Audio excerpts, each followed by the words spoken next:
भैया light of कर दीजिए।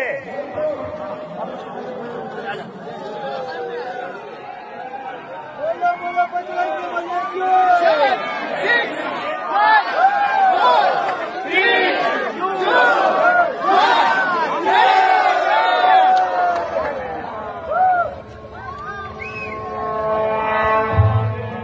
సర్వ మానవాళికి రక్షకుడు, మనకు కొండంత అండగా నిలిచేవాడు, మనసులో తలచిన వెంటనే గుండెల నిండా ధైర్యాన్ని నింపగలిగే మహాయోధుడు, అభయహస్తంతో ఎల్లవేళలా మనల్ని కాపాడే ఆ పవనపుత్రుడి ఇప్పుడు మనసారా స్తుతించుకుంటూ శ్రీ పంచముఖ ఆంజనేయ స్వామిగా అవతారమెత్తిన కథ దృశ్య రూపంలో తిలకిద్దాం రండి.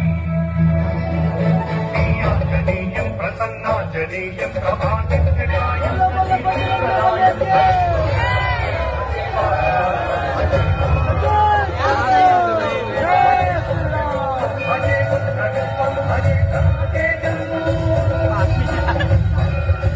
అది రామాయణ మహాయుద్ధం.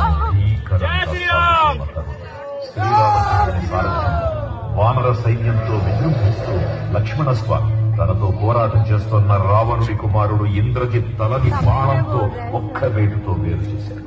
ఇంద్రజిత్ మరణ వార్త విన్న రావణుడు ఆవేశంతో ఊగిపోయాడు. ప్రతీకారం కోసం పాతాళ లోకాధిపతి తన సోదరుడు అయినటువంటి మహిరావణుడి సహకారం కోరాడు.